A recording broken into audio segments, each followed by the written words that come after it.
Let me show you how to run bulk WhatsApp campaigns in the Heyo Phone app. Go to Settings and tap on Campaigns and Templates. Now tap on Campaigns.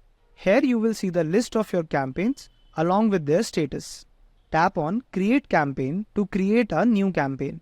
On the top, you will see the campaign's name. You can edit it if you want. Under that, you will see your daily available quota of messages.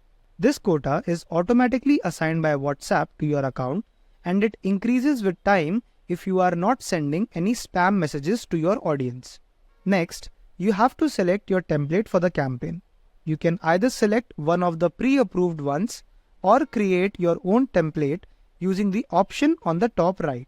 After that, you need to select your audience. To create an audience set, you need to collect the audience name and phone number in an Excel sheet and upload the CSV file to Heyo.